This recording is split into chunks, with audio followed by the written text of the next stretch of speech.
Hello, everyone, and welcome to episode 12 of HopEUm. Today, I will be the main host as Trevor is currently in his wonderful honeymoon phase and he is enjoying the sun of the, I believe, Maldives. And he will be back with us very shortly for next week. So, thank you so much for having me, of course. And I hope you guys enjoyed today's episode from wherever you are, either on stream or from Spotify. So, to start off today's episode, we need to talk about what happened this last week. And to start off with this, we have to talk about the G2 fan prediction from episode 11. And we had our dear friend Yankos join in on the conversation, and he provided us some of his predictions against your predictions from the G2 fan Discord. And as the week played out, we had a couple differing responses as we got kind of an upset because I think Yankos predicted in the Navi vs GX series that GX was going to win. But at the end of the day, the fans took the prediction and they ended up winning 2-1. And for the other games, we of course had 2-0s across the board, but we will definitely be touching up on everything that has happened throughout the last week of LEC. And as I will be talking throughout today, I will be joined in by some beautiful guests that we have over from the G2 co-streamer side and a very special guest in Skyyart and Finn. So let's welcome them in. Hello, everyone. Welcome, as I am a fellow Hello, hello, hello, Australian. hello. Hello. Hi, audio's all good. Nice. Also, I love the red tree in the back, Skyyart. So, welcome, everyone. Let's get Cute. a quick introduction. So, Skyyart, welcome. How was your weekend? Actually, very good. We had some crazy matches. I think my camera is not showing on the screen, but I think it's gonna be fine. And very happy to be here with you. Oh, that's great. Well, I'm sure the camera will work very soon. Hopefully, we Sure. can get that fixed ASAP. And of course, Finn, I heard today the weather in Berlin is quite nice. Is that true? I mean, I wish I could give you an answer, Have but you gone know me, outside? I'm a gamer. Do you think I go outside? I mean, that is just a bold assumption. I've been playing League of Legends all day, been grinding it, Challenger. Hmm. Just when I read that they're gonna reset all the ranks anyway for everyone that's Master Plus, Oh so no. Yes. that was all in vain. But still quite exciting, you know. I haven't been able to play as much this season, and now with everything being reset, I think I will try to make a little bit of push to maybe prove to myself that I can still be a Challenger player. Hashtag not washed. Well, maybe the LP change will be different for Challenger because I think recently for EU specifically, Challenger just hit 2000 LP. You still Yeah. got it in the bag, Finn? I'm not Challenger right now. I think even Grandmaster is like 1.6k LP, which is Oh, Yes. back when Jesus. I was coming up, I was 1.6k LP and I was rank 2 on the Back in my ladder. day. Yeah. So definitely there has been a bit of an inflation there, which seems to be worldwide anyway. So yeah, we'll hope it can be fixed quite soon. Yeah, and for all the people Yeah, that they try. didn't hear about the LP reset, I believe it's only happening for a very specific amount of regions, including NA, EU, EU East, and Brazil, etc. Not every region because I'm OCE, I'm Australian, and Oh. OC is not getting reset, so I'm still going to be getting the same amount of LP gains. But of course, as we move on, let's talk about what happened throughout the week, guys. LEC weekly recap. So, there's been a lot of games throughout this week, and a lot of them were 2-0s. I don't know if we got to catch every single LEC series. I'm sure, Finn, I saw you on the desk. I hope you had a lot of fun covering the games and that there weren't too many technical issues. But let's start off with what happened at the start of the week, which was Navi vs GX. That one ended up being a 2-1. And honestly, GX losing to Navi, was that surprising, Skyyart? I saw some people were actually surprised because actually GX had very good results, but to me Navy is a little bit better. Maybe not for the top lane, but I think for the rest of the game they are Actually, a very talented team. We saw some great performance from the jungle support, jungle mid, and I think they have the potential to be one of the challengers in the playoff. I mean, I Okay. agree. What about I you, mean, I Finn? agree quite candidly. I mean, I came into the series thinking that GX was gonna win because last time these two teams played was in the LEC versus playoffs, Mm-hmm. and GX ended up winning. But to me, like the big change that has shifted from versus to spring is the GX bot lane. I think they haven't really found really good form yet, and I feel like Samdi and Paris actually looked super good because I expected Reledge to look good. I expected Reledge to kind of outplay Isma and look good on his funny champions, you know, the Aatroxes, the Darkins that he likes to play, the Aatrox Zahen. Zahen, But yeah. yeah, but I feel like there's something happening in the bot lane of GX right now, and it feels like whenever you sneeze their direction, like whenever you send a little gank down there, they just kind of fall over and die. So to me, this is really what GX needs to fix because they really need to kind of lock in because they've got some difficult matches coming up. Yeah, especially with all the road shows that will be coming up for the LEC. And of course, with our title today is partially had G2 get their 4-0 across the week. They got a 2-0 against SK, and then they also got a 2-0 against Shifters. Were they convincing series, and were they convincing wins for the side of G2 Skyyart? To be honest, I didn't found the game to be that convincing. I mean, after first 10 was truly amazing. I think G2 was playing at the top level, and maybe they try things because it's regular season. I don't know, but yeah, to me, the teams were not super great. I think SK Gaming and Shifters are not the best teams, so we are supposed to smash them. And in the game, it's sometimes very shaky, and sometimes we throw completely some moves. So we are better, and I think we can see it in the game.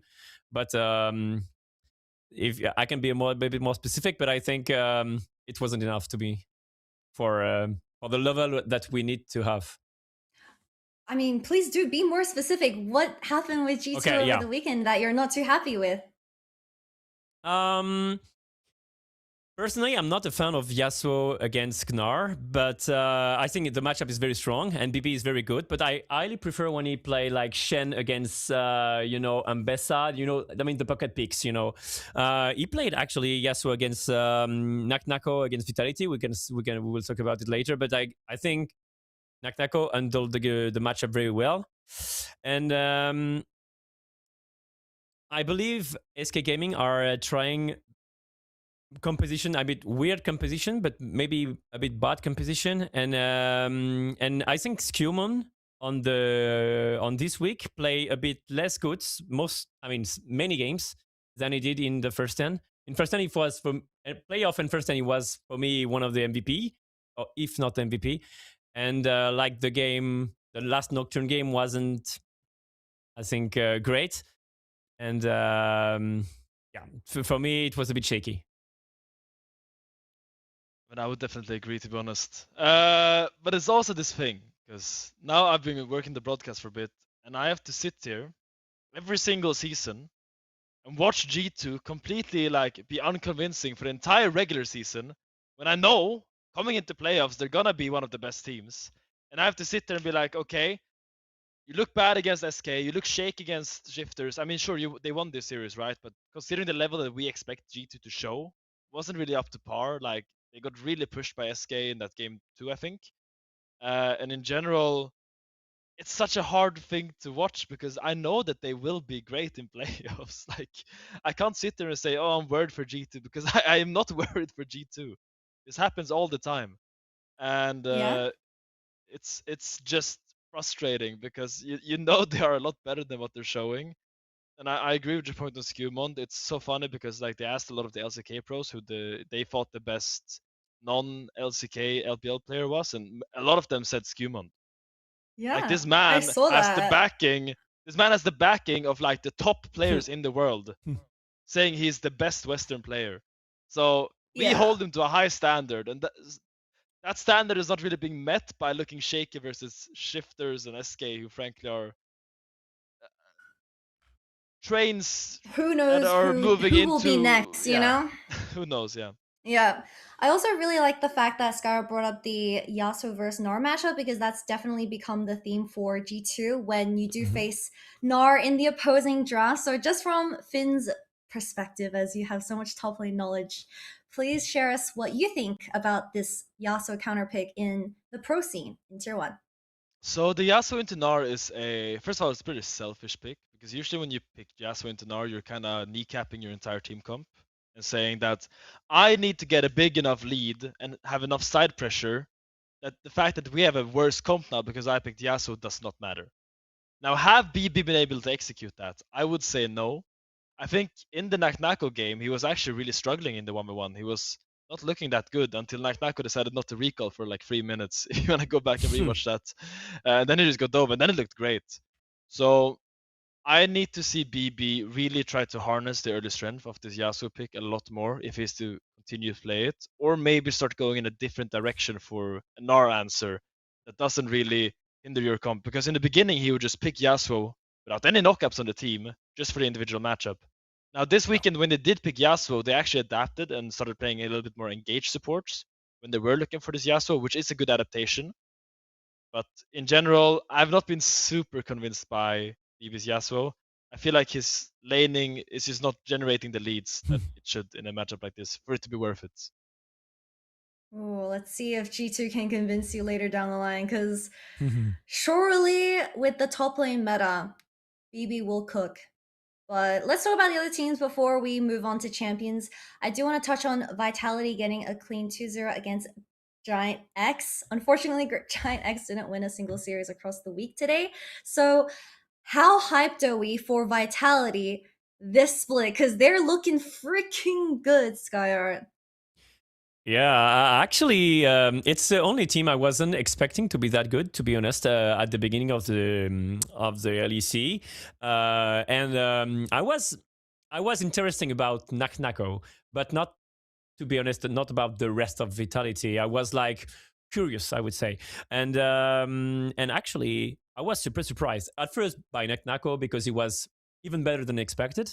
But the rest of the team, even when Naknako struggle a bit, they show a lot of good talents. I mean, Linsas as well. I mean, he was very proactive in the game, and I think, to be honest, against, I mean, on a G2 perspective, I think her draft was not was I would say even a bit shit, to be honest. When we pick Zoe pick 4, I think Zoe was very, to me, a very risky pick. I would say because the Mundo open, and I mean, we can see the mentality of Naknako. He's the guy that wants to be able to crush the enemy team. So when they pick Mundo and Atrox, I think we are fucked. I don't think we can win the game if they play, I would say, a bit correctly, and I think we were in a bad spot. But I think it's fine. It's not the playoff.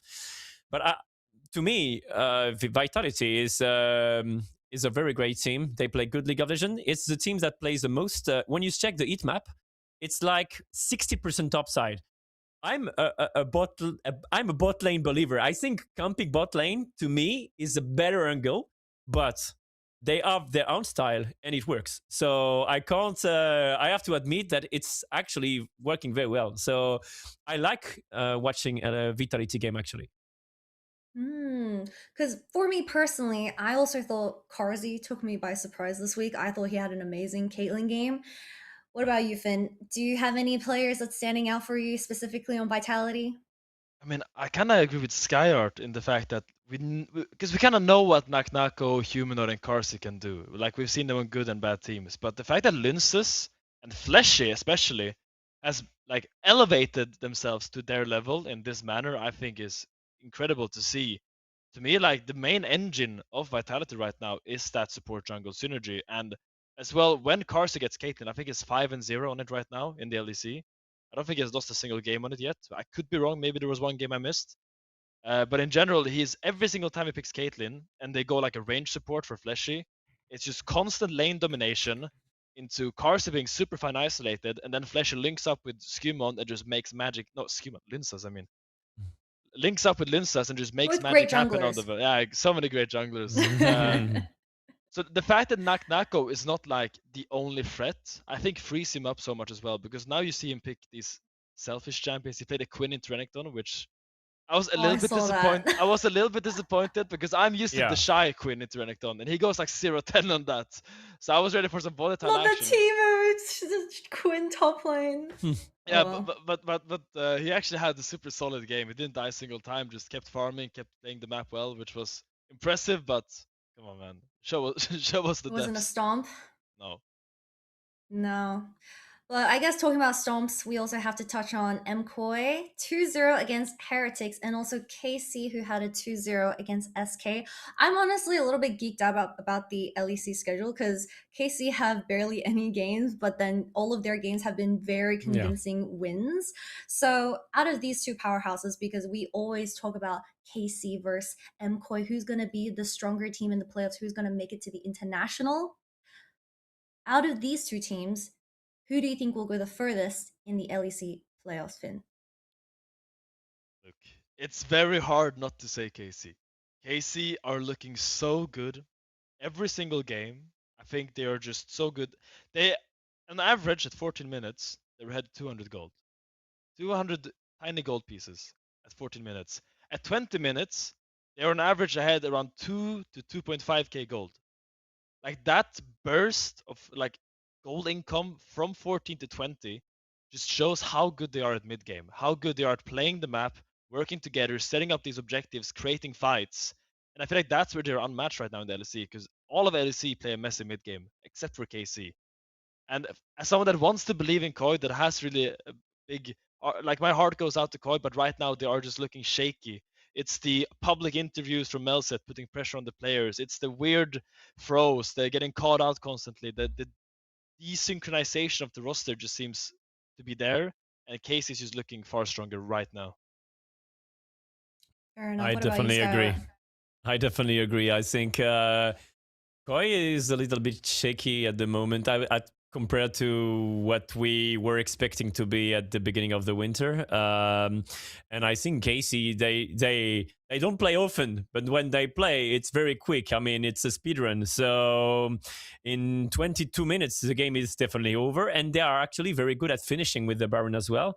They are winning most of the lanes. So it's not that hard to play, I would say, for Yike. But even Yike, I mean, his corner, the moves was amazing yesterday. He's very, very sharp. And what to say about, I mean, Kana is, to me, Kana is a monster. And his Vayne, we can talk about the Vayne pick, but I think when you pick Vayne, you have to be very sharp. I prefer maybe Vayne than Yasuo against Gnar, because I think Gnar is very, very hard in the very early game, and the champion is a win condition. I think it's a less handicap than a Yasuo in your team, just like Finn said before. I think Vayne can be a good option for the teams that play well with it, and I think Kana did an amazing job, and I believe he will do it again. I love your point about the Vayne, and that actually leads perfectly into what I wanted to discuss about today, as we've been getting a lot of weird champions. So let's go into our discussion time for today's podcast. I've been on champion spotting again, and there is this little champion that's creeping up in the presence, in specifically top lane, as Skyyart was saying earlier. Vayne top has become the most played counter into Gnar across the world, with the most recent Vayne top being played by KC Kana, and the overall stats will be sitting on 53.8% win rate, 7 wins, 6 losses, global. And Finn, I know you have a lot to say about this Vayne pick, so please, what do you think about the meta going this way? Those poor solo queue top laners. Like what they're gonna have to go through now, it's just so sad. Because I played a solo queue game today. I saw Tryndamere being picked, and I'm like, okay, I'm gonna pick a tank into Tryndamere, just like buy a bunch of armor. But then I see the Tryndamere being flexed mid, and there's an exhaust Vayne top spawning in my lane. I went 0-10, And I think like it was almost as bad as the Niski game, because the way like I Oh, ran the that Niski game. the way I think I deserve to be banned for that game. I could not play that game. And the fact that Vayne top is meta just frustrates me so greatly, because there's no more frustrating champion to play against. I saw that Gnar versus Vayne laning phase. He was hugging his tower. Vayne crashed the third wave with 19 CS. The moment that wave crashed against Wunder's Gnar, 0 CS.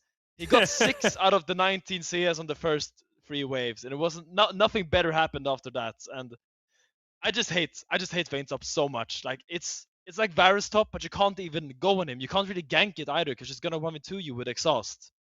And I think it's a problem. I think it's kind of starting to show now that Vayne top maybe needs a little bit of tuning. Maybe that's just what I'm saying because I'm a top laner, but in general, it's looking really, really, really strong. And it's a worrying trend as a European going into internationals when a champion like Vayne is meta, because I have a lot of faith in players like Zeus, Doran, Keen to play Vayne. I don't have as much faith in our top laners to pivot to Vayne. Technically, Keen played Vayne top against G2 at first stand. Do you remember his Vayne game where he tumbled into G2's team and he Oh threw yeah, the game? on the bot It was side, into- on bot Yeah, side yeah, dragon, yeah. right? Yeah. Yeah. So maybe Keen's Vayne, he probably put in hours, especially with Vayne top being the main counter to Gnar these days. But I do want to also ask, is Vayne top lane strong, or is it the Hexplate Vayne in particular that is strong at the moment? Or is just Hexplate OP on every single AD carry that can go top lane at the moment? I don't think it's Hexplate. Yeah, I don't think as well. I think a little nerf to X-Plate will keep the same. To be honest, I was playing sometimes Vayne several years ago. So Finn, you can insult me already, bro. No, I'm chilling. Yeah. Sometimes you don't deserve to have friends in real life. But yeah, I know. I think actually Zeus played Vayne, even played like Zeri top. So I think Zeus will play Vayne on a competitive side, because I feel like Vayne, even if she plays weak side with a Ghost, for example, or sometimes with Exhaust, depending on the matchup, she can pretty much handle the pressure. If she has the push always, even if she dies, she will basically lose a bit of her lead, but she will anyway reach 2 and 3 items, and the champion will be very strong. And I feel, just like Finn said, when the guy has 0 CS against 18 against 19, how do you not lose? I mean, I think it's brain damage, you know. It's going to the game, it's BO3, you destroy his mantle, you dive him 1 or 2 times, and then it's 0-7. I mean, you can. So I feel Vayne is strong, but just like Finn, I agree with him. To me, a champion, I mean, a player like Zeus, I trust him more in Vayne than Broken Blade, I would say, for G2. So sorry for BB. I love his Chen, but I feel like champions like this can be a bit annoying if it comes to the meta too much. It can be a problem at MSI. I mean, one thing that I love that you said, actually, if I can bounce on that a little bit. Yeah, sure. The fact that you said that Vayne is a weak side, and that is so true. Because usually when you have these ranged top laners, you are expected to send everything top. Gank top, dive top, support open top, AD carry open top, mid lane open top, open up a camp top. But Vayne just needs one thing, and she can just play completely 1v2 the entire game, and that's 1 ward from her jungler. As long as you get that 1 ward to cover you when your ward is a downtime, you are completely safe. And that is what makes her so frustrating as well, because you can't shut it down like you normally would with Vayne. It's not like, oh, we're gonna take dragon bot side, so we can't contest dragons, so we're gonna go up and collect a free kill on the range top laner. No, you can't. She's too agile. You can't shut her down. But like, it's so much easier to play around the Vayne top, because you just need that 1 ward, and she is so self-sufficient, and that's what makes it so frustrating as well, because it's a weak side, strong side demon right now. Yeah. I would just bounce again. Actually, T1, I mean, now was played against T1, and I mean, Kerio was playing Pyke, and he came 3 times top. He destroyed the game of Vayne Like it was a bit. I mean, it was a bit sad because the Vayne couldn't do anything. But the Vayne won actually, because after she gets some items, even if she's behind 500 gold, it's still a Vayne. So later in the game, she will still be a threat. I mean, destroying the game of a Vayne entirely isn't that enough, even if she is 0-3. So I feel the champion is to me a better answer than Yasuo. Yeah, it's like, oh, we're Fair getting top 3 times. You're gonna win side lane now, right? Right? You're gonna have side Guys, push, right? team, We sent go for it, hello. we sent 50 ganks to you. You're gonna win side, right?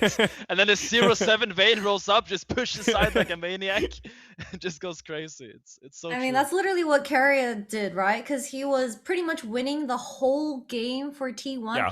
3 lanes, 1 support, and a freaking dream. And I think low key the Vayne on the opposing team, which is DK, ended up 2-7 as his ending score. It was really, really rough for the Vayne, pretty much from start to basically the last 5 minutes.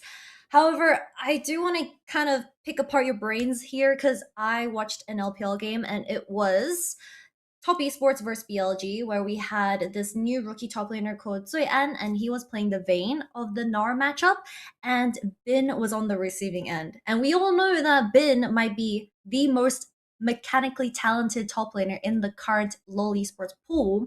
And what he figured out was, if I go Gnar, I could go a cloth armor and 4 pots with Halo Blades to maybe upstand this Vayne early game. It didn't work out because the Vayne got ganked and it is what it is. But I just wanted to ask Finn, because you've been on the receiving end of this Vayne champ, how can you at least survive lane or win against Vayne if you are ever in a dire situation? Can you really do that? No, I mean there are for sure ways. I think Cloth Armor and Hail of Blades Gnar is a bold strategy. I remember Bin did this 2022 as well into some matchups. I can't remember which matchup it was, but I remember seeing him play Hail of Blades Gnar. Okay. I think it was Renekton maybe he did this into with free Cloth, because Renekton was the same, right? Into Gnar early game it's tough. He dashes in, chunks you down with Q, and then goes for the all-in. So he went like Hail of Blades with Cloth Armor to kind of combat that. So it's an old thing that he's been doing for a long time now. But so if you play Gnar into Vayne, yeah, good luck. I think you probably need bone plating, and one thing I would do, because the hardest part about that matchup is the first waves, right? The Vayne will try to zone you from your own casters and just push you off.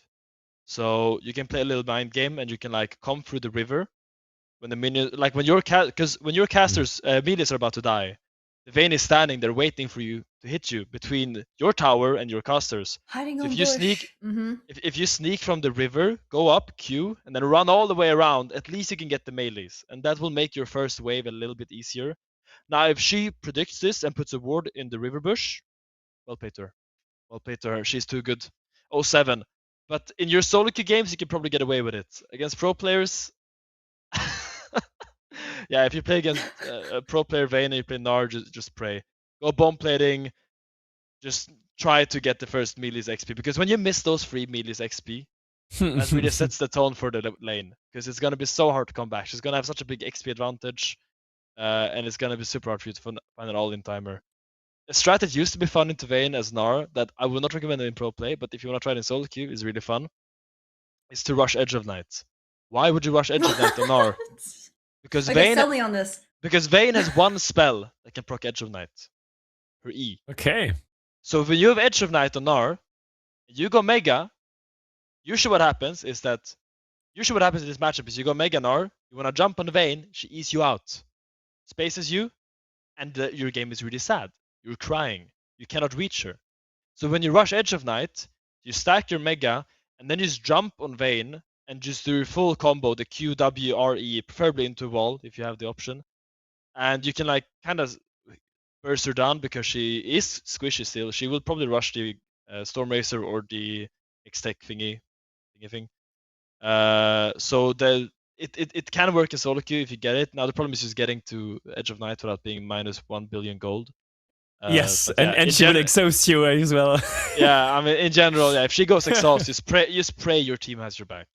In general, against Vayne top, you just gotta pray that like you have a Kiana mid or something, or like a Jarvan that is very kind and benevolent that just roams up and helps you, because by yourself you cannot do much. Oh, Realistically. Twisted Fate coming. Oh, nice. Absolutely, yeah. Yes. That would be the dream. Until she goes It cleanse, is a so just want team me game, to. I guess, at the end of the day. But I do also want to bounce off Skyyart mentioning Karria's Pike game. We had a kind of weird week 4 T1 over in the LCK where T1 versus KRX. KRX, for all the people that don't know back at home, they are rebranded. Before they were known as DRX, the team that won Worlds back in 2022 with the Deft Miracle Run. So that is the new KRX. And they had a weird week, losing to DK 1-2. They low key threw that game 3. We were just talking about it, how Carrier was pretty much 1v5. Like, if a support could carry, that was DK versus T1 Carrier game 3. Unfortunately, didn't pull through because I think T1 their solo laners are looking a little bit weird, and then you have T1 versus KRX where game 2 wasn't too convincing either. So what's happening over there in the LCK Skyyart? I will be deadly honest. I think some picks. I'm not a fan of some picks. For example, for me, Pike is a risky pick, and when you are T1, I believe you are better than DK. So going for these risky picks for me is a bit is taking a risk of getting just outscaled, and the game will be easier for them. Basically, okay, they have Mel, they have Aurora, but after early game, the Gnar against the Vayne will do nothing. And actually, what happened is the Vayne, which was so behind, just low key on Aurora, and Faker got destroyed literally against a 20% HP Vayne, because 20% HP Vayne is a full life Vayne. You can't eat her anymore if you don't have the spell, and she will kill you in 5 hits. And to me, I want to discuss about this as well, but it's less about T1. But I want to ask Finn one thing. Do you think Jace is super OP or not? Because the champion is literally contested every single game. And to me, it's a little bit overrated as a blind pick. I was preferring Gnar, but like the game on T1, this game, Gnar against Vayne was one of the issues, I think, in the game, because even if Showmaker played very well, is Annie. I think the game, later on in the game, how do you kill Corki, Vayne, if they play correctly? I think it's tough. Yeah, so I think we're in a position right now in top lane where we are kind of fucked blind pick wise, because we used to blind pick what? Rumble is still one of the best blind picks. Yes, but that is usually banned or it's gone early via Fearless, right? So Yeah. when Rumble is out, realistically, what do you blind pick? Let's go for the courses. K'Sante, Sion. Little bit risky. K'Sante is not looking too hot right now. It's losing a lot of games globally. It's a no bueno from me. Sion still does work as a blind pick, but also doesn't do that much. I mean, I do think Sion has kind of gone down as a blind pick prior, just because how annoying the Ambessa matchup can be, just giving Ambessa a free matchup. Speaking of Ambessa, tough to blind as well. Has been blinded a few times. So what has happened in Korea is that we don't know what to blind. Okay, let's just go back to just blind OP champions that just win lane. The Varus. And all else fails. Yeah. The Varus, the Jace has risen in prio so much. Yes. Just because it's just so good to blind the champion that can also win lane. Otherwise, when you blind, basically when you're playing blind pick top, you're locked to a losing game state unless you blind these champions. So would you rather have a better comp, or would you have a top laner that can play the game and can actually like impact the game positively? That's kind of the conundrum a lot of the teams are in right now as a top lane picks go. I do like that we have started to see some really cheeky counter picks into the range top laners, like the Nafiri into Varus. I think was absolutely phenomenal as an answer. Flandre played it. I don't think Perfect won with it, or did he? I remember he played it No, I think he played very bad, but I think he Yeah. failed W, etc. So you Yeah. fail 2 all in and you are screwed basically. Yeah, But yeah, pretty much, yeah. I think it was a very good matchup, and my chat told me that LPL did it already at that time, It's a but I flounder didn't saw the pick. game. Yeah, yeah. Okay. But Flounder plays everything, so I don't know Okay. how much you Yeah, can take from that. Flandre. Well, I guess talking about Flandre, they are over in the LPL, and I wanted to discuss since we have been pretty much split 2. We've been starting split 2 for low key a month now. I wanted to ask our two guests with MSI coming up in another month. Let's give our shallow predictions on different regions and give a very, very, very general outline on who we're thinking of sending over to Korea. And let's see what we have for that. So I will start first because I Yeah. am currently covering the LCP and the LPL. So the LPL, I think it's a dead giveaway that BLG will probably go to MSI as the first seed. However, the second seed right now is kind of up for grabs. And the problem with that is because AL are playing bad. The meta is really rough for them without lane swapping. They're getting super exposed. Like their bot lane 2v2 cannot play the game anymore for some reason. And number two, you also don't really have the JDG that was incredibly strong in split 1. They're still doing their post first stand hangover, looking a little bit shaky. But a new challenger, well, not really a new challenger, has approached us, and it's Tapo Esports. I'm sure my international viewers know this name. Tapo Esports really now. I'm going to super convinced if they will make the run for the rest of Split 2 because they got some roster changes. Their top laner changed to Tsui, and 369 is currently benched. And Jackie Love, your boy Jackie Love is back, and for some reason he went from the KDA of 0.22 in his first two first best of threes to pretty much getting triple kills, quadra kills throughout the game and goes back pretty much. So I think LPL, BLG, Top Esports will be my guess. And for the LCP is looking a little bit weird this year because, as we know, CFO had their miracle run in 2025. Rest in peace, my oysters. I don't think we're ever getting that alteration or iteration of CFO ever again. And we already saw Secret Whales. They were the LCP representatives for First Stand, and they're probably not going to be moving anytime soon. I think they are still the most dominant team over in LCP. Second seed will probably be DCG. DCG is kind of a newer addition to the LCP. They are a representing team from the PCS, and they were placed second. And I still think they're convincingly second until we get maybe more roster swaps in the second half of Split 2, because I know some teams are still adjusting their rosters. I'm aware that Skyyart, of course, LCK, what do we think for MSI? I think in LCK the top teams are now beatable. I feel like HLE T1 and Gen.G. I mean Gen.G after losing against G2, it's a trauma. It's a trauma. They are not winning any games now. So I mean they look a bit shaky, and I think Canyon isn't performing as he should. Maybe sometimes. And I think also Keen.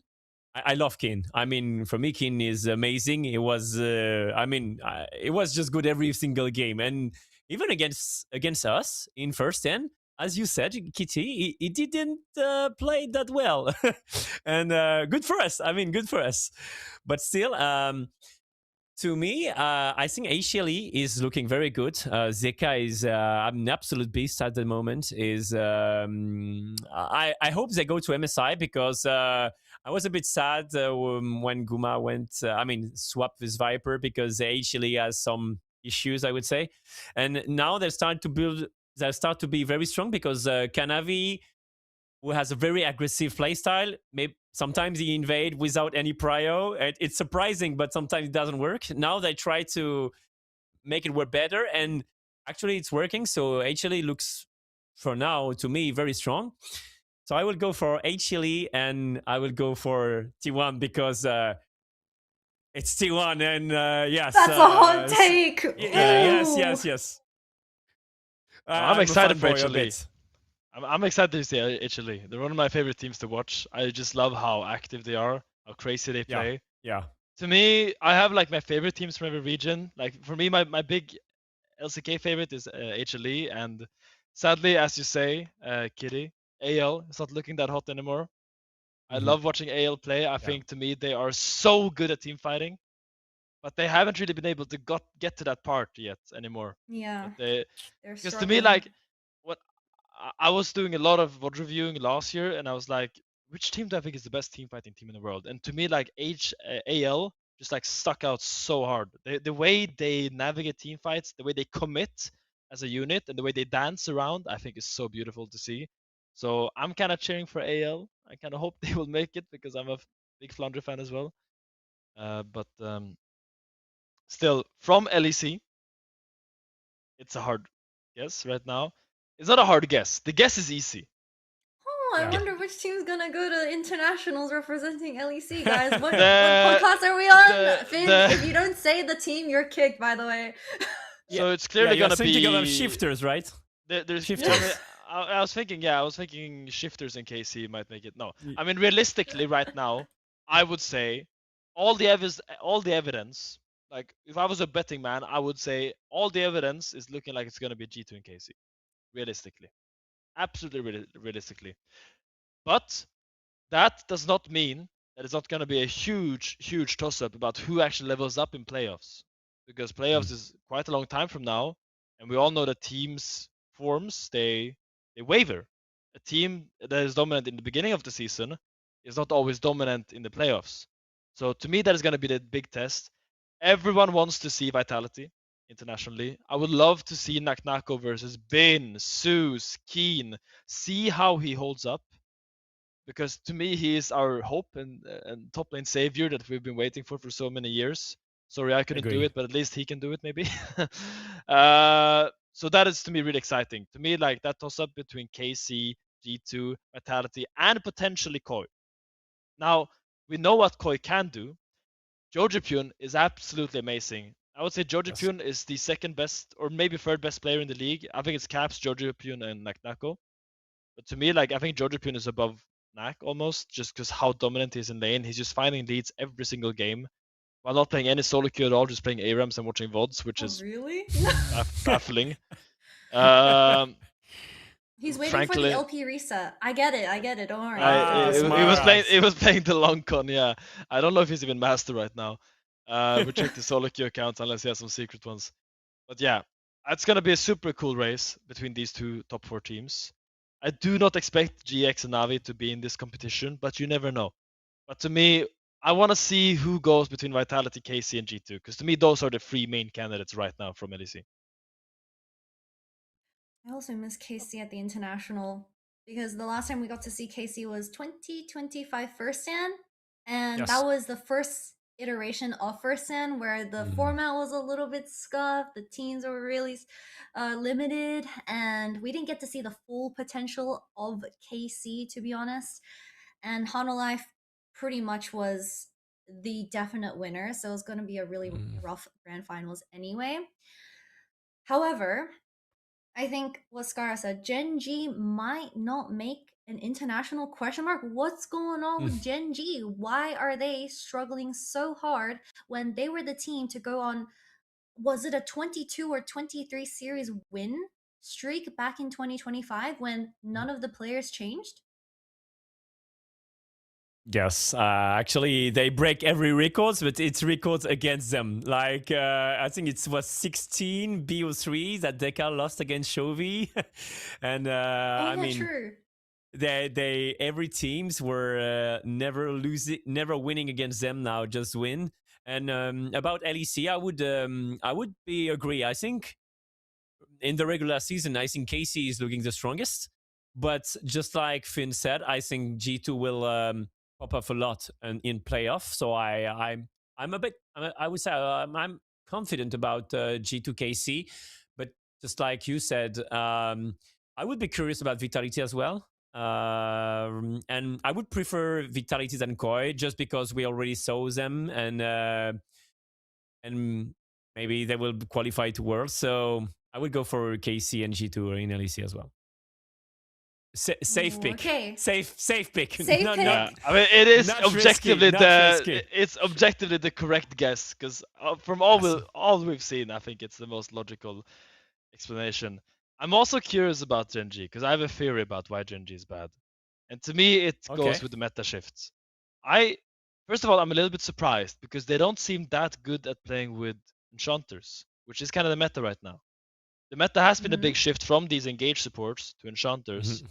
And to me, this kind of hinders their support jungle synergy a little bit. I feel like they actually haven't adapted very well to the meta because it's very different getting vision when you play with a big bulky Nautilus that just is walking in front, or a Braum or whatever, compared to like a cute little Nami or a little Karma that just sits in the back and has to wait for her jungler to walk in first. And I was surprised because when I thought about Ruler, I of course think about 2017 Worlds. I of course think about Ardent sensor meta and him just dominating because he was the absolute best right clicker of any player in the world at that time.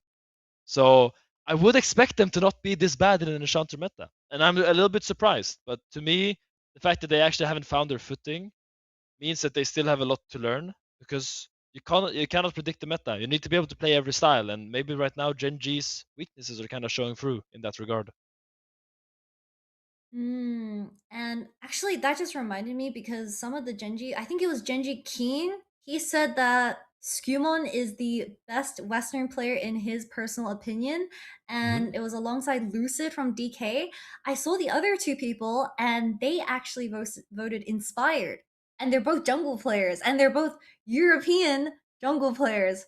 So, honestly, from your personal perspective, SkewMond versus Inspired, who do you favor more on the international stage?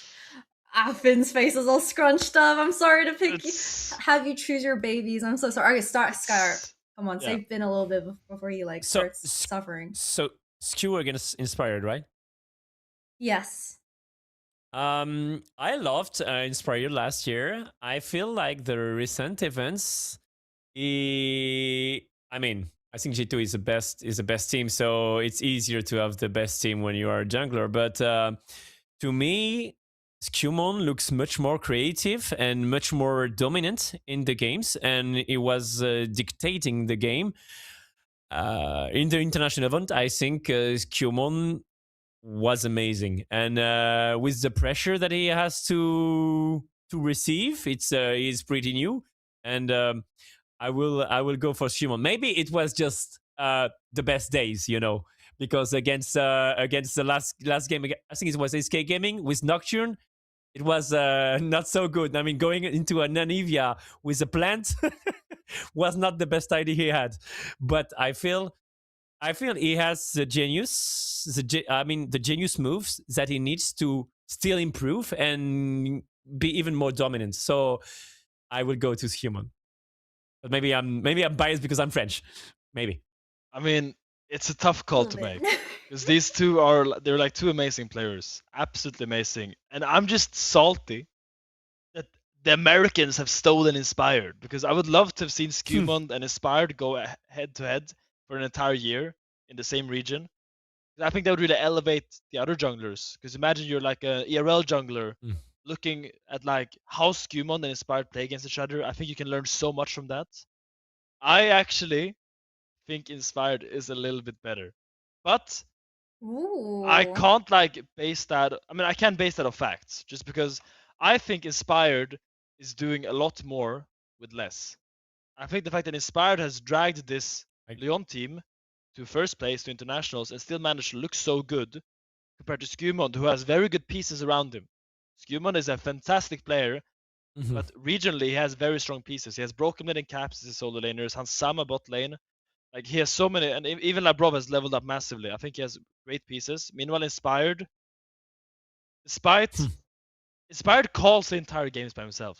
Like Inspired is the man with the staff in the orchestra that just tells players how to move. That entire team is formed around Inspired's playstyle, and he makes it look so effortless when he plays. his team fight IQ, his just all the decision makings he has, I think, is just pristine. I will say about Inspired, he can be a bit of an hassle to deal with. I played with him for 2 years, so I know how he is as a person. Is a very charming little fellow, but I do think when it comes to pure gameplay, I will actually give the edge to Inspired. Okay, we have one for SkewMond, one for Inspired. I honestly feel terrible. I just realized I put two kings up against each other, and now I feel really bad because I think they're both amazing in their own ways. Of course, They are. SkewMond Yeah, still of being course, of a course, little of bit course. more new on the international stage, and we know what Inspired is capable of, as he pretty much carried FlyQuest over to a bunch of internationals plus his Lion team, as mentioned as well. But talking about the future of these games, I want to bring up the LEC Week 6 KC Roadshow Preview. And that's going to be in Body, everyone. So, wahoo! Paris Roadshow time. I'm really happy that LEC is doing a bunch of these roadshows. I think it's so good for the fans. I love it. I don't know if Skyyart's going to go to the Paris games, but I'm aware that there's going to be 3 different days of games. And let's go through each single series individually. First of all, we have Shifters versus Fnatic, followed by Navi versus KC. Then we have Fnatic versus Navi, followed by KC versus Shifters. And on the final day, we have Shifters versus Navi and KC versus Fnatic. It's a KC home ground event. It's hosted by KC, so they're going to be the most busy team as they haven't played that many games. But do we have anything that we are anticipating for the upcoming roadshow, Finn? Because I am aware that you're going to Body. I'm definitely going there. I'm very excited for it. It's always very, very fun going to France. I can still practice my French a little bit. But oui? oui. Okay, one word. Oui, j'ai pas le français. Oh wow, okay. J'ai Wow, étudié what the fuck? pendant l'école. Non, De mais 6 ans. français! 6 ans, 6 It's ans. good. Actually, it's good. C'est pas mal, mais le vocabulaire, c'est un peu mauvais maintenant. But yeah, the roadshow I'm excited for, just because it kind of feels like a KC victory lap. If I'm gonna be honest, Okay. I just think Casey's More gonna for run the every blue single. wall to celebrate over. I'm excited for Casey stomping all these teams. I'm excited for the crowd going absolutely crazy for every single play. I do expect Casey to dominate in their own roadshow, seeing the opposition they're up against.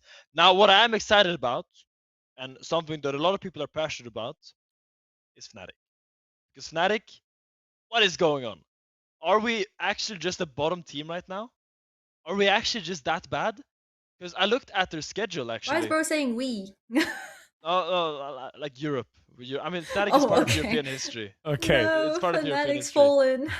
Yeah, I mean, I looked at their schedule, and right now Fnatic is gonna play Shifters, which is very winnable. Navi, winnable. They have KC, tough. They have Heretics, winnable. Vitality, tough, but maybe doable. And I think this roadshow could be a great momentum builder for Fnatic, going up against Shifters and Navi. If they can actually pick up some wins here, maybe they actually have what it takes to make a little bit of a playoff race, to actually contest for the playoffs and build a little bit of that confidence they need going into the playoffs. Because right now they are just looking grim. Sure, they beat G2, but it's regular season G2, so does it really count? And in general, they have looked very shaky. So to me, that is kind of what I'll be tracking a lot this KC Roadshow. Like, how will Fnatic do? Are they just bad, or do they have glimpses of brilliance still? Because to me, this roster just hasn't really come together just yet. Yeah, I wasn't expecting to be great, to be honest, and I wasn't really. I'm not a fanatic fan on the team. I don't really believe they will be good. I think they will be Shifters, actually, but I mean, it won't be enough. So yeah, a win is a win. Yes, I think KC Navy will be a pretty good match. And I think, yeah, just like you said, I think KC Shifters gonna be. I mean, KC fans gonna be happy. I can see it coming at least.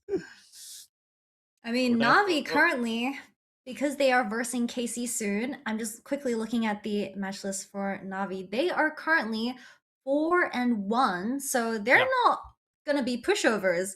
what if we get a surprising series? Because I do think that is going to be our closest series throughout the weekend over in France. Absolutely. And to me, what is the coolest part about this matchup is actually that Village reminds me a lot of a rookie Yike. Because when Yike came in, he was playing all these crazy champions, high invade playstyle, really made himself the star of the team, and he kind of rallied all of G2, which was filled of veterans, around him. And now Relish has kind of done the same thing, a similar thing in Navi, where he has kind of made himself this main character. You saw that game one against GX, how it looks when he's not the guy kind of dictating the game. You kind of saw what happens when he's not showing off. But when he is, he dropped a 13 kill bomb on Zahen in an Yeah. LEC game. That is insane. To me, the jungle matchup in the KC Navi will be so cool because I really want to see how, if they're gonna be at each other's throat, like is Relish gonna invade Yike and Yike's gonna invade back. I do think that when it comes to the laners, Casey has a clear edge. Like, Yeah. I don't expect Mainter to. I mean, Mainter playing against Kana is really hype as well because Mainter was the Casey Academy top laner for a long time. I was Low going to say. Kana, yeah. I mean, yeah, you probably know more about it than me, so you can take. It's fine. It's fine. No. You can continue. Yeah. Okay. So Mainter was playing below Kana, and I'm sure he always looked at Kana as like, this is the guy I need to beat. I want to join Casey main team. I need to beat Kana and show that I'm better than him. In the end, he didn't end up joining Casey main team. But for now, if he can actually beat Kana in Kana's home crown, like in Kana's home, behind the home crowd in France, he can really show them up and say, look, you had me, but you lost me. And to me, that's a super cool storyline as well. I think Mainter is going to be absolutely pumped going into this weekend. Yeah, I think you're right. I've commented the LFL, so I saw Mainter's game. He was super dominant in the LFL, actually. But to me, Kana is, for me, to another level. He was pretty unlucky, actually, because if Kana was in KC, he would have more chance to be in the main team. But Can I jump in sometimes... fast? Really short. When I was a pro top laner and I was coming up, that's just when the academy teams were introduced, and I made it my goal Okay. to join the academy team with the worst main team top laner, Okay. so I could actually get the promotions. Because I think Mainter, as you're saying, like he was playing in an academy team, was the best ERL top laner, but it was below Kana, so he was just unlucky. There was Yeah. nothing he could do.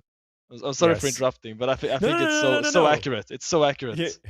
Yeah, so I think it was very unlucky, and sometimes it is what it is, and as you say, he will try to prove himself. But for me, Mainter was looking way less good, I would say, than Kana, who is looking just an absolute beast. I mean, he can first blood lot with Rumble against a Horn level 3. He can first blood. I mean, the last game he first blood level 3 again against Rumble against a Cyan. He has more damage. I think he cheated and he has more damage. I think there is something is just too good. He's just too good.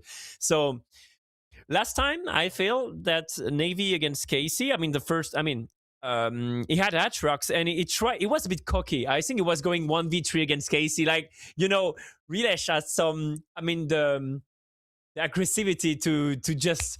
I will prove them. I will beat them. But to me, he will be a bit more cautious this time, and I hope he will go for some Zayn or Hatrox pick and try to prove that he has, I would say, the courage to do it in front of the blue crowd. I think the crowd will cheer a lot for Casey and a bit less for Navy.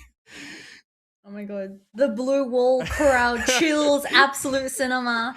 I do also want to talk about Casey furthering your points. What do you guys think about Busio so far? It's been a good 4 or 5 months now. Are we loving Busio? We steal the NA talent over. Did you guys know, fun fact, Busio is the youngest support in the LEC at 22 years old. I think it's slightly older than the other roles for youngest player, but he is still the youngest player. Okay. Support player a bit older then.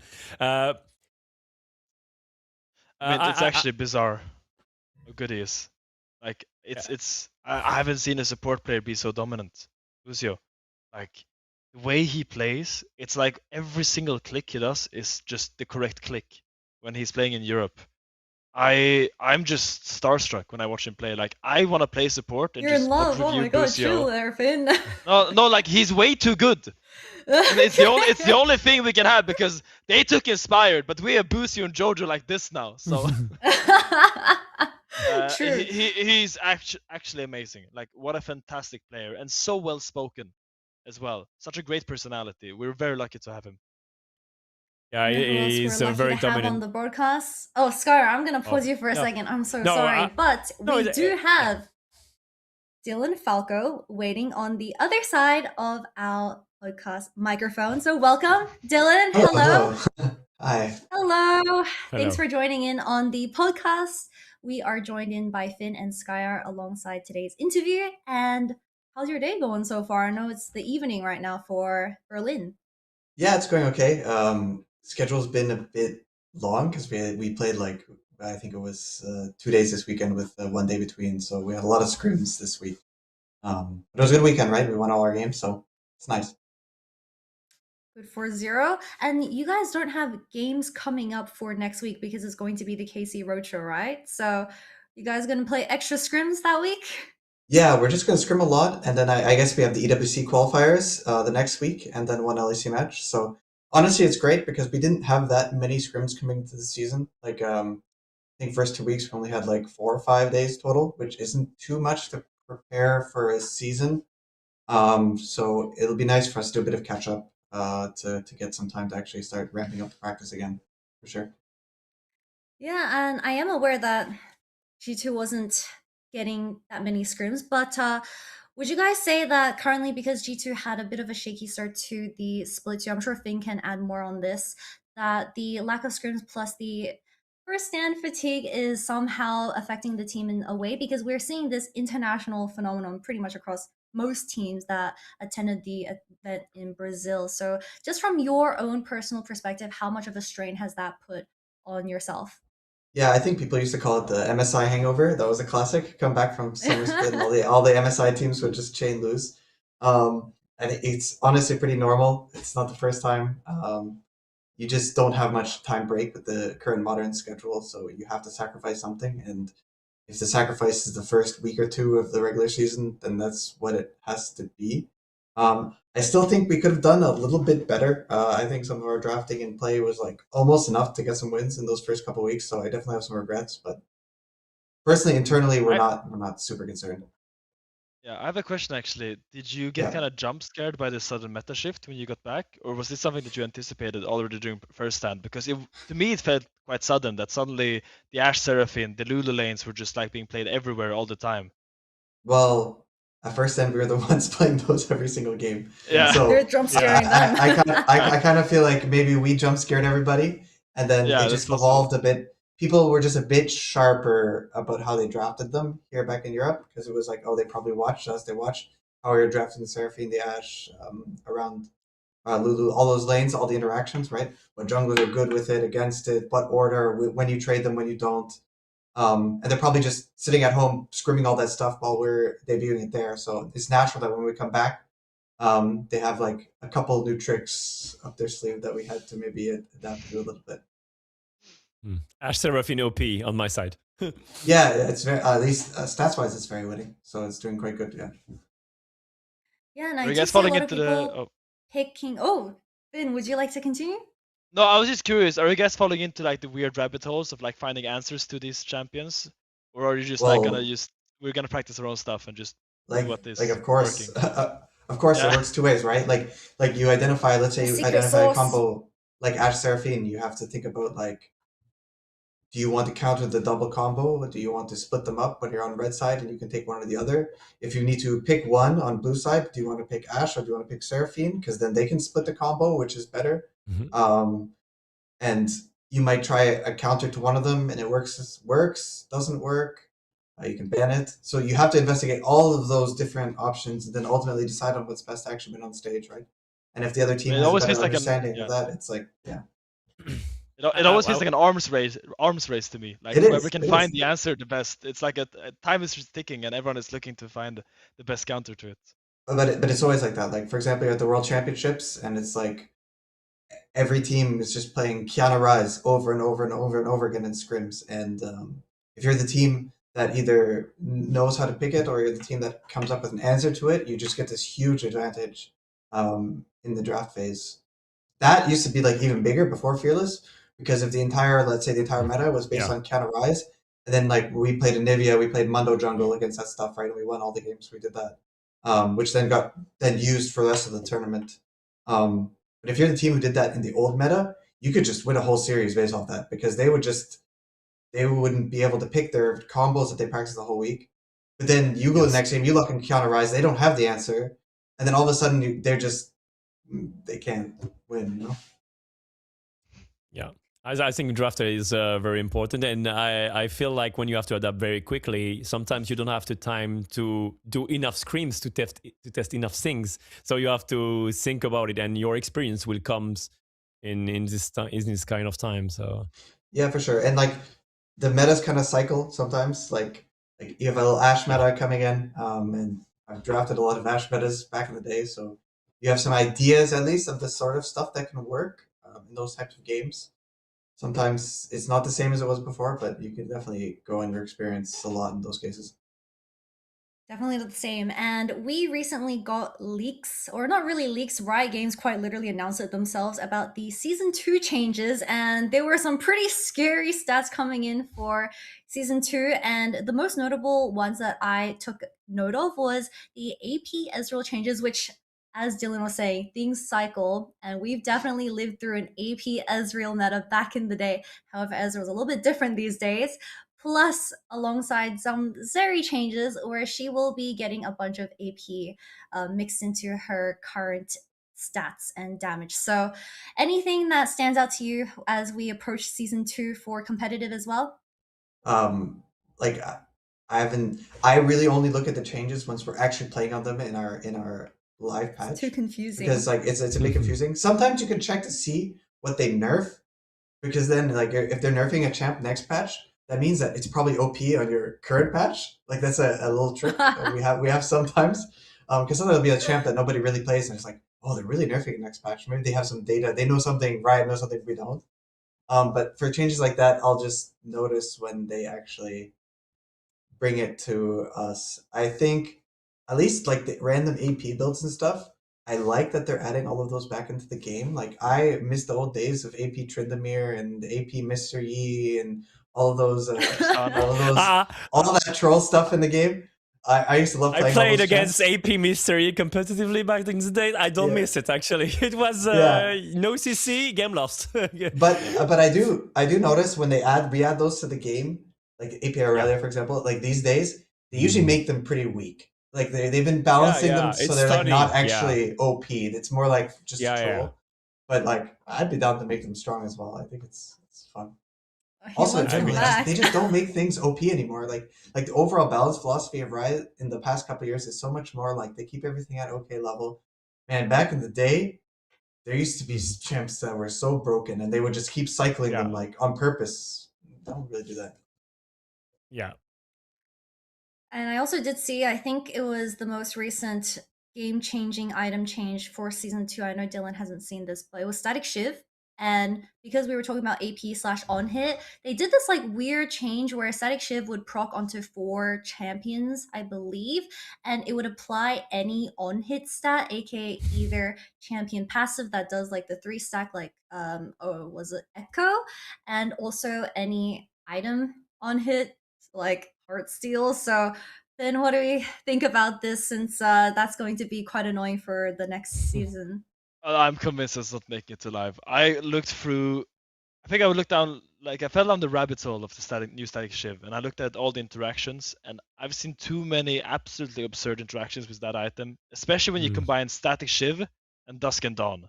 Yeah. The Static Shiv applies your on hit to all units it hits, and then Dusk and Dawn makes that apply twice.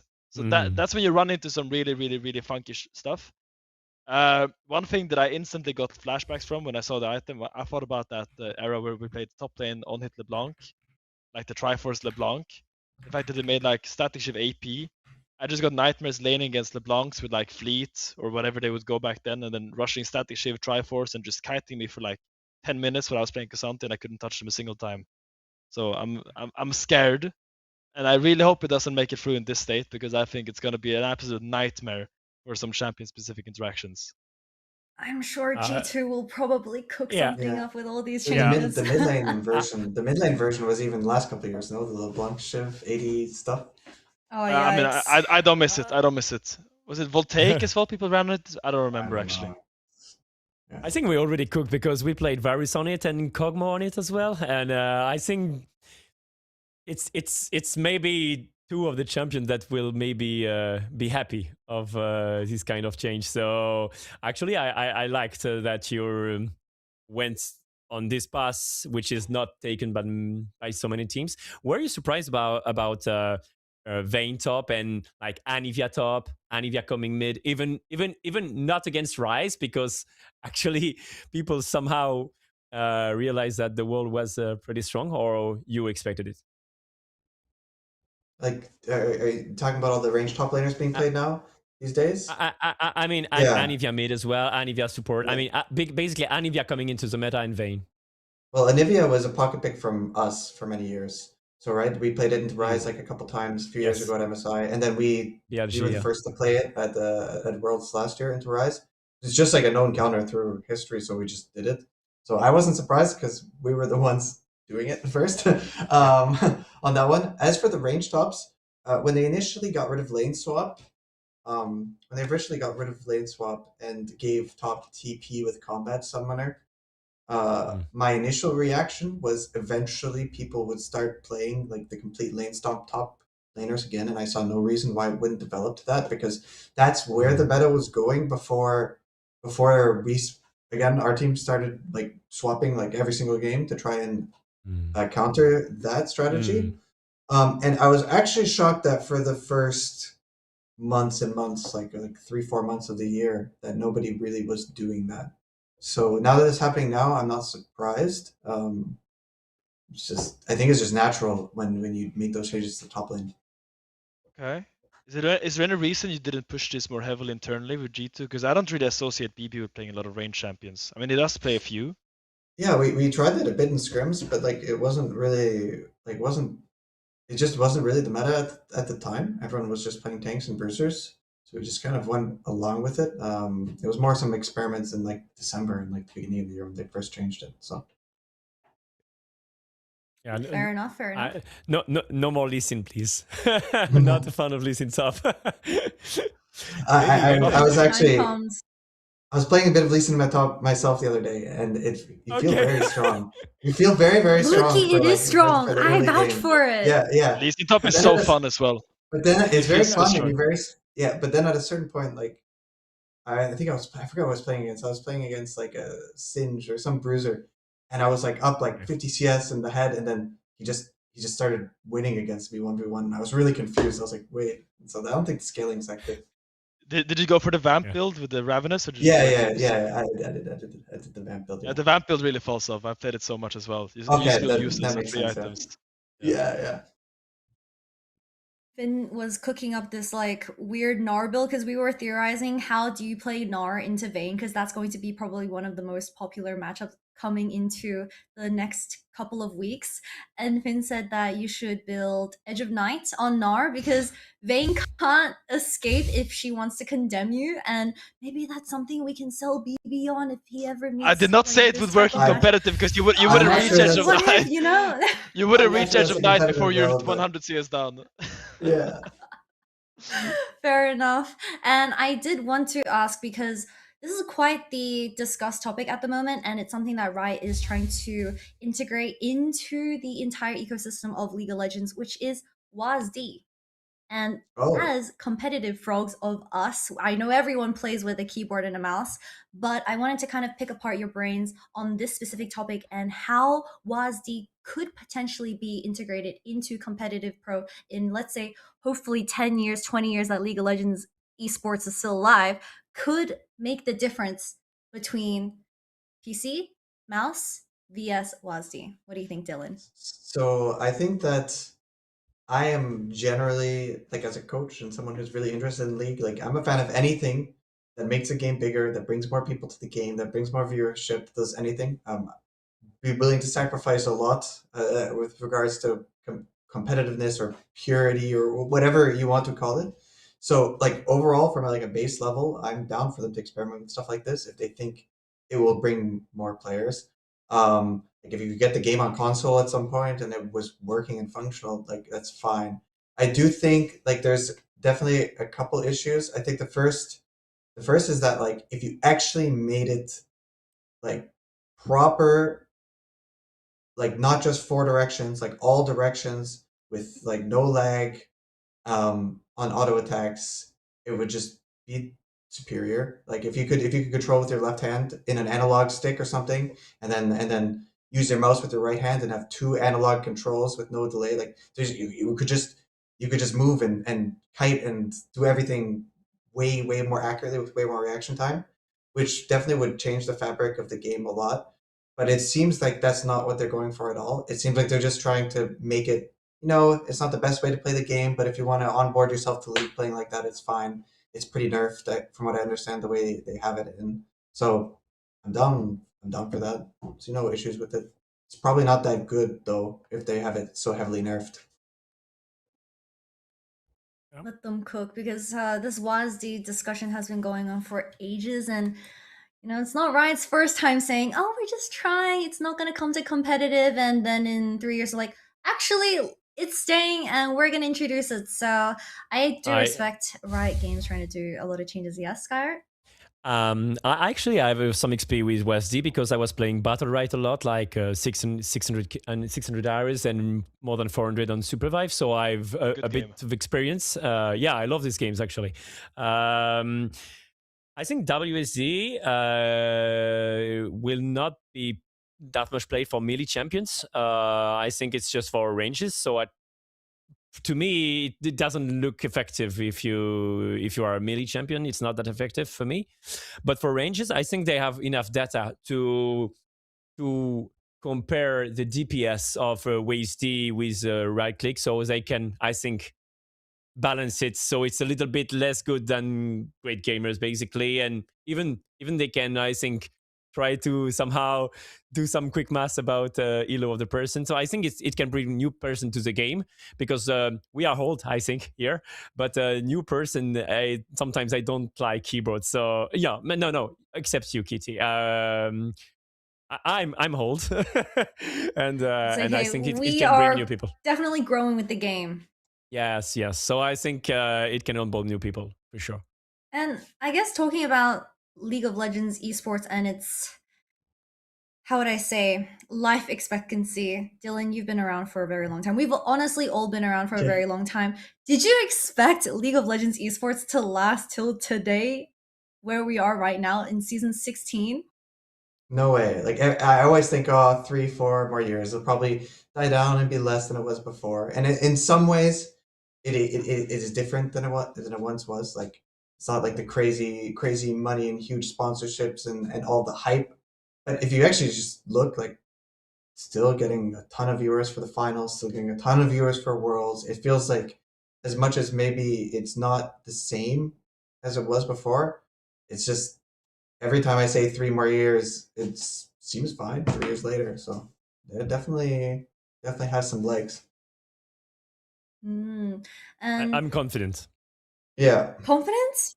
Faker resign till 2029. We all got this in the bag, guys. But I saw this discussion going around Twitter.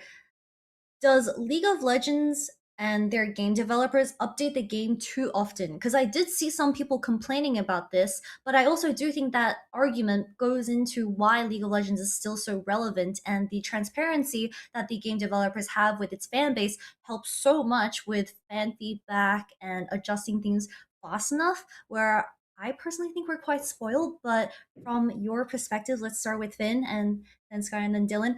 What do you guys think? Is League of Legends, are we spoiled with the frequent game patches, or what's going on?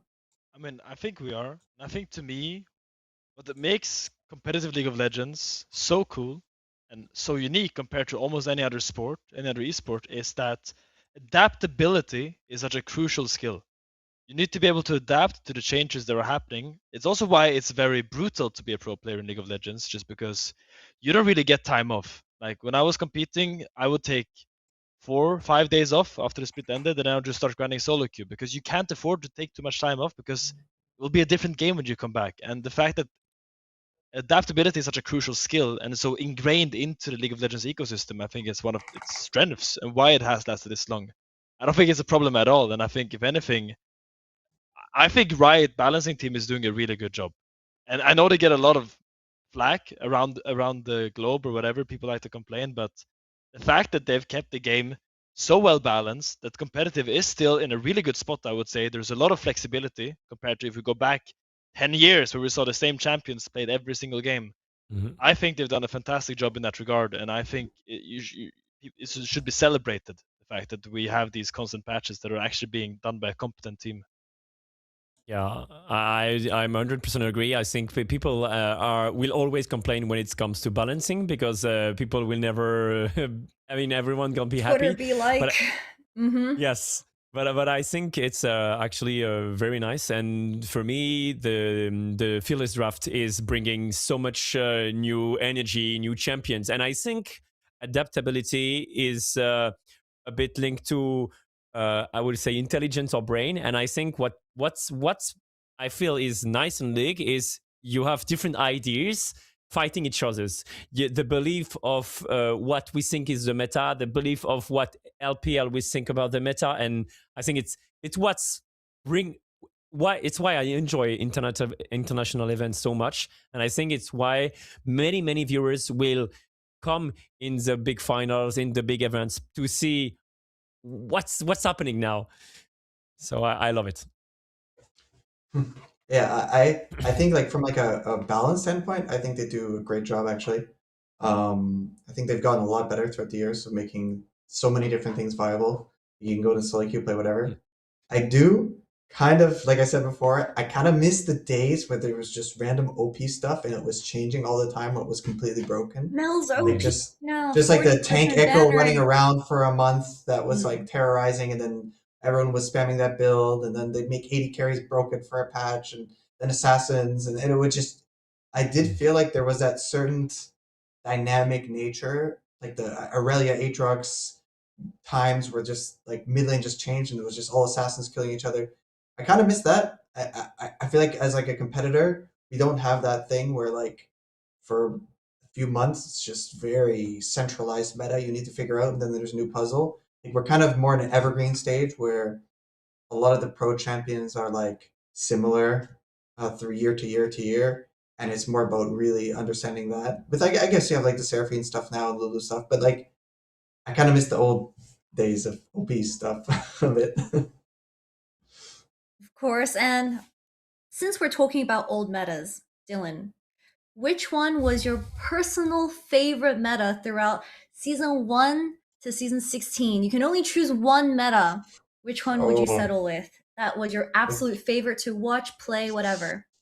oh my gosh, there's so many good ones. I'm just trying to think. I'll I'm give trying you to think of two like, if you want to do two. but yeah, like I feel like I guess some of them that are the most memorable. I did not like the Ardent meta at Worlds 2017.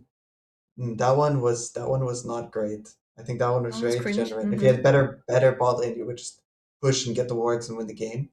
I think that was not too good. I think 2018 Worlds was very fun with the Akali Aatrox Irelia meta. That one was very fun. It was very solo lane focused. I like that one a lot. Hmm. Yeah, 2018 Worlds was a good one for sure. I think 2019 Worlds also. I think that was what that was like. That was with the Kiana Silas TF thing, or was Yeah. it the year after? I think Yeah. that was a very fun No, one no, as well. it wasn't a lot of TF 2019, but I was also gonna give a shout out to 2019 summer because that was like Yeah, it's also very memorable for me because that was like the first time I played LEC and went a little bit far. But it was like a lot of these Aatrox, Akali, Sylas still. There was the residual from the 2018. But it was also the time where we had Garen Yumis running around. We had Mordekaiser yeah, Renekton, Shojin Renekton just going psycho mode when he's ulting, just stunning people permanently. There was so many. Pantheon as well was really OP at Worlds, I remember. I think it was permabanned 2019. So I think 2019 summer was really fun, especially from a solo lane perspective. Aatrox was still really strong. Aatrox Renekton being played every single game. A lot of skill matchups. I thought that was really fun to play in, at least. Sure. Okay, Skyyart. Maybe I will have a different opinion, but I think Fearless Draft, I like it. I think it's when it goes to BO5, you have such crazy ideas coming in. Maybe sometimes the games are a bit one-sided then, but I feel it's very entertaining for the viewers and for maybe not for the coaches. I don't know, but for us, it's entertaining. No, it's very fun to coach in Fearless for sure. You definitely have a lot more agency over a best of series and what happens than you did before. That's for sure. Guys, what do we do for a 0 vs Corky game 4s and 5? I can imagine. I remember draft meetings much of like, better. do you want to play Orianna versus Syndra or Syndra versus Orianna? And you'd argue about that for like hours. Is this 2020 spring? No, this is like, I don't know. There's many years of that, and that would be the big draft argument for like. I guess time is a and flat now circle. it's- Because I've had this exact same argument. Yeah. Oh my goodness. And I guess for myself, I'm going to cheat a little bit. I like a lot of metas as well. However, I hate one specific meta, and it was Banner of Command with Z0 plus Baron buff. I think that was so unfun to play against. It was so easy to pull off, and it was whoever that got 2,000 gold just won the game plus Baron buff. So that one's definitely my least favorite. I do want to talk about something that G2 like to do a lot during their spare time, which is playing Werewolf. You guys play Werewolf pretty much in 90% of your videos on the G2 vlog channel. And I personally wanted to ask, because for all the people that don't know back at home, Werewolf is, I'm going to dumb it down for myself, a board game that is similar to Among Us, to all the people that played Among Us back in COVID. It's a bit more complex, you have different roles, and it's a bit more interactive. It's person to person, you have to talk amongst yourselves, and it's pretty much having an emergency meeting every couple, I believe 5 minutes. But of course, Dylan, I want to ask, who is the best player in Werewolf out of all staff in Team in G2? You're allowed to say yourself. I think if you asked, honestly, I think if you asked the 10 of us that play who the best player of Werewolf is, I think people would say me. I actually think I probably okay. Not to be cocky, but I believe that. No. I respect the honesty.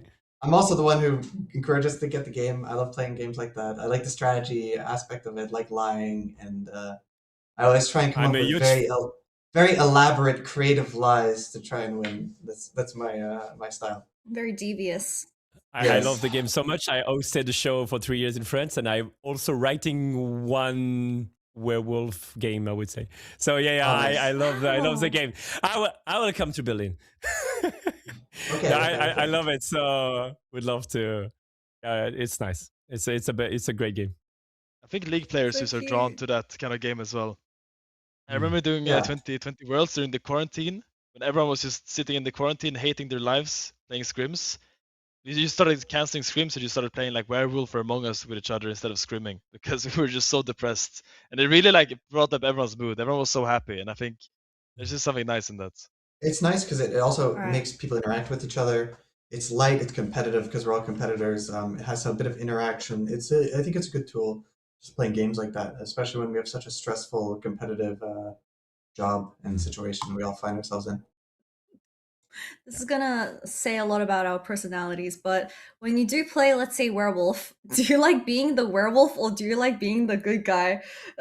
Which side do you find more fun? Because I personally like being the good guy because I'm terrible at lying. But Dylan, really? Since you're the pro out of G2, which role do you love playing? I'd imagine most people think being a wolf is more fun. I would imagine that's the more common one. At least for me, it's more fun because you get to be creative and come up with lies and stuff like this. But we also play the more you play, the more you want to be the wolf, I believe. But we also play a game where the cards get swapped around, like just lots of switching and swapping. So even if you start as a town, by the end of it, you're not 100% certain that you are still town. So there's always that level of uncertainty, at least in our One Night Werewolf game. Yeah. That one is really good. There's a lot of play between a scrum, right? Yeah.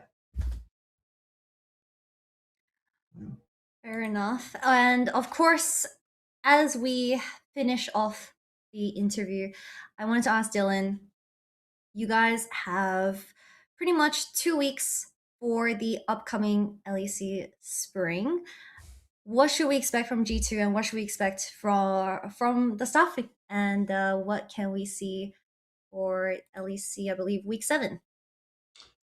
Just for us to increase our play steadily, better and better and better. We had an okay weekend. We won our games, but the opponents were not the strongest. And we just want to ramp up to playoffs and hopefully win again, right? We're G2, so it's amazing because you work with the best team, but anything less than first is like a disappointment, right? So we hope we can do it again and win another trophy.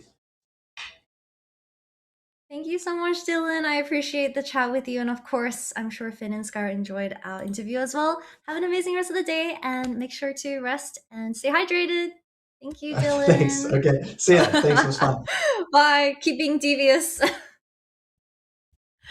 Okay, so I hope we learned a lot from Dylan. I actually had a lot of fun in that interview section. So this is going to be towards the end of our guest segment. Finn, Skyyart, thank you so much for joining me today on today's episode. Let's tell the fans, where can we find you and what will you be doing in this upcoming weekend, starting with Finn? Yeah, you can find me on Twitter and Twitch. I stream twitch.tv FinnLol. X.com. X.com, of course. Also FinnLol. I work the LEC broadcast, so keep tuned for the English broadcast. I work almost every weekend, and we're now going to the next roadshow in Paris, so stay tuned. I'm not in the show, but I will co-stream the LEC LCK and just try to enjoy my life from a very old player. And I think with the reset of the MMR, I will check what happened, because I'm curious about how will they try to change the Elo system, because it was inflating a lot. So how they will try to fix it. I'm curious how they will try to do it.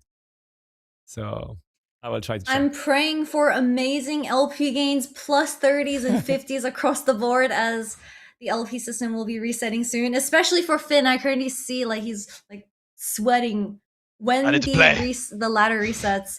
He needs to play. We need to let him go, guys. He needs to go grind and unwash himself. So thank you so much, everyone. I really appreciate your time, of course.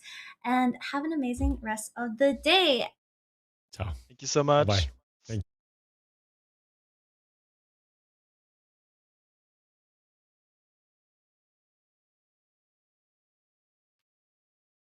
So that is our talk with our wonderful guests for today.